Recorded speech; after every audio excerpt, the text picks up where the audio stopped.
ചില ആളുകളുണ്ട് മറ്റുള്ളവരുടെ അതെത്ര ക്ലിയർ ചെയ്ത് പറഞ്ഞാലും വിശ്വസിക്കാത്ത ആൾക്കാരുണ്ട്.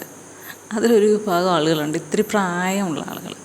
അവർ സ്ഥിരമായിട്ട് ഒരു മരുന്ന് കഴിക്കുമായിരിക്കും. ആ മരുന്നിന് ചിലപ്പോൾ കളറുള്ളതായിരിക്കാം.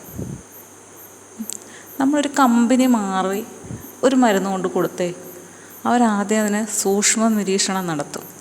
എന്താണ്, നമ്മൾ ഇത്രയും നേരം കഴിച്ചതാണ് ഇത് തന്നെ ആയിരുന്നു, ഇതിന് കളറ് മാറിയോ, വലിപ്പം കൂടിയോ കുറഞ്ഞോ, ആകൃതിയിൽ വല്ല വ്യത്യാസമുണ്ടോ എന്ന് തുടങ്ങി അവർ നല്ലതുപോലെ നിരീക്ഷണം നടത്തും.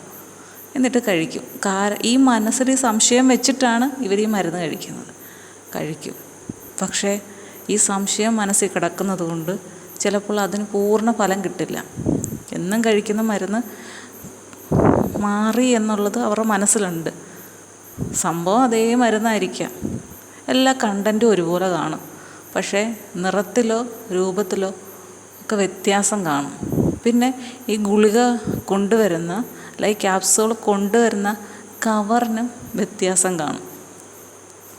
അപ്പോൾ അവർ അത് മനസ്സിൽ ഇത് ഗുളിക മാറിയാണ് എനിക്ക് തന്നിരിക്കുന്നത്, അതെന്താ അങ്ങനെ സംഭവിച്ചത്, ഇത് കഴിച്ചാൽ എങ്ങനെ മാറും, എനിക്ക് ആ ഗുളിക കഴിച്ചാലേ എൻ്റെ ഈ വേദന മാറത്തുള്ളൂ, ഇതെന്നെ പറ്റിച്ചതാണ്, ഇങ്ങനെയൊക്കെ പറഞ്ഞിരിക്കുന്ന പ്രായമായ ചിലരുണ്ട്. എനിക്കറിയാവുന്നവരുണ്ട്, അതുകൊണ്ടാണ് ഞാൻ പറഞ്ഞത്.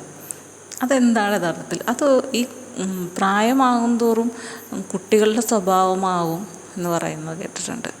കാരണം അവരൊന്ന് വാശി പിടിക്കും, അത് അങ്ങനെ തന്നെ വേണം, ഇല്ലെങ്കിൽ എന്താ അവർ സമ്മതിക്കില്ല.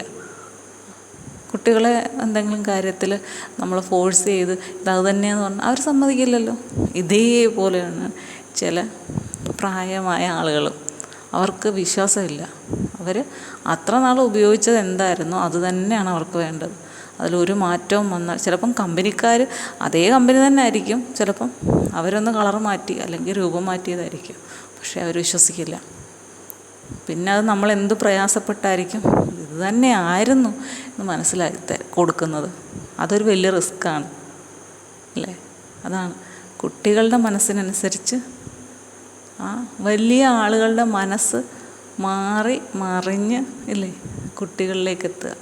അതാണ് കുഞ്ഞിലെ നമ്മൾ എങ്ങനെയാണോ പിച്ച വയ്ക്കുന്നത് വരെ അല്ലെങ്കിൽ നടക്കുന്നത് വരെ ഓരോ സ്റ്റെപ്പായിട്ട് നമ്മൾക്ക് ഉണ്ടാകുന്ന വളർച്ച, അതുപോലെയാണ് നമ്മളുടെ ജീവിതം അവസാനമാകുമ്പോഴും അതേ രീതിയിലാണ് നമ്മൾ താഴേക്ക് പോകുന്നത്.